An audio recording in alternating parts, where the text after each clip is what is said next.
It's the crown jewel of sports campuses, drawing millions of visitors and dollars to Westfield each year. But the city wants to take Grant Park to a new level. And what does that mean for its future? A special edition of Mondays with the Mayor starts now. Thanks for joining us once again, Mayor. Absolutely. On March 3rd, the city released a request for proposal to solicit bids for either a sale or a long-term lease of Grant Park in a public-private partnership. Why explore these options now? Well, Chris, this isn't the first time we've been through this, actually. It was a year and a half ago. We put out an RFP, not dissimilar from this, but it asked for proposals for private management of Grant Park. We had 4 proposals come back, and 2 of them said, hey, we'd like to talk to you about a purchase. And, oh, well, okay, but we can't talk to you about a purchase because we didn't ask officially for a purchase.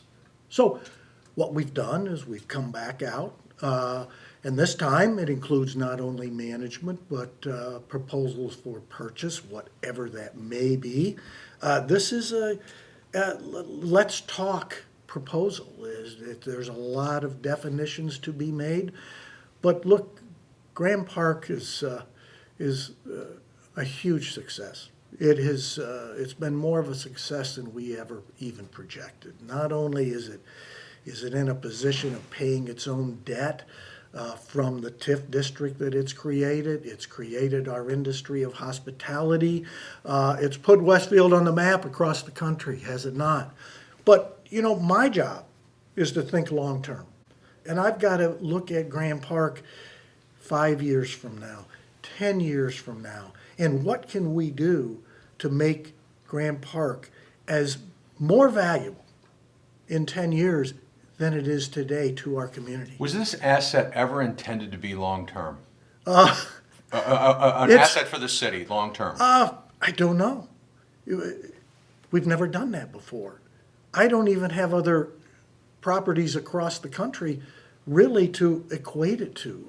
I just know that excluding debt, this park has been operated so well by our employees that on revenues of $6-7 million, Grant Park had a net profit of $2 million. So is it economically self-sustaining?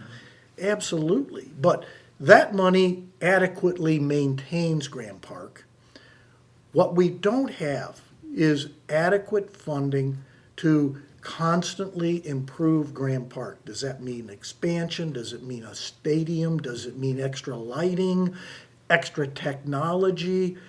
And that's where we need to start talking to the private sector to perhaps access those kind of funds. So we'll get to the private sector in a moment, but initially, the idea of Grant Park was that it would be an economic generator, that campus would attract business. And it's succeeded in doing so, but it was never intended, from what I understand, to be held in perpetuity by the city. Exactly. And neither did we expect it to be this profitable. Look, this city went through the same thing with our utility sale 5 or 6 years ago. We developed, at great expense, we developed an asset. The difference was it was an asset that many cities share, as opposed to grand uniqueness of Grant Park. But we discovered we had an asset. Would the public sector be interested in buying it? We went through the RFP process just like this one, and the end result was a sale to the private sector that generated $40 million net profit that went directly to the city, that we then took back and put into the infrastructure of this city. What can the private sector offer Grant Park that the city can't? That is a great question. And look, our people out there have done a wonderful job. But just repaying those people. Government cannot pay those successful people perhaps as much as they deserve. And the private sector can much better compensate people for their value.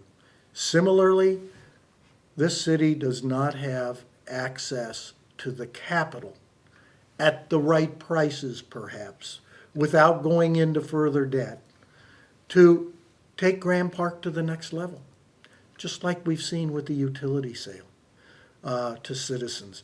There is no way this little city could have financed, borrowed enough money to put in the ground the number of pipes in the last 6, 8 years that Westfield has demanded because of its record growth. What will change in its operations, and this is very early, but what do you foresee changing in its operations and what won't? Well, I think that's some of the best questions that we have to talk about. This is purely exploratory. There are more questions than there are answers. But going through this request for proposals, this isn't, hey, give us a bid to buy the property. It is to initiate discussions, because I have 1,000 questions, and so will those on the other side, and so will our public. How can we best protect our long-term goal of economic development for the city? What happens to the contracts that we have in place with the bullpen and with the Colts? Well, we'll be sure that the contracts that are in place extend as they should. We'll be sure that our current employees are well taken care of, and that just begins the discussion. Yeah. When you hear, and you have heard this, that the process is a fire sale of Grand Park, what's your reaction? Well, it's far from a fire sale in that it is it's something the private sector showed us interest in a year and a half ago by saying, hey, we want to talk about a sale. And we said, we're government, we can't do that. This time, we can at least talk about it. And maybe this doesn't work out, but if we get it even privately managed, and there'll be levels of city oversight, and those are part of the discussion, but to get the management into private hands and leverage the abilities of the private sector, even in a government-owned entity, we're looking for the best of both worlds. If it's sold, how do you see it benefiting taxpayers in Westfield? Well, if it's sold, it would be sold for hopefully a profit. And we'll put money back into the city just like we did with the utility sale. All right, Mayor, appreciate your time. We'll see you again next week. Very good.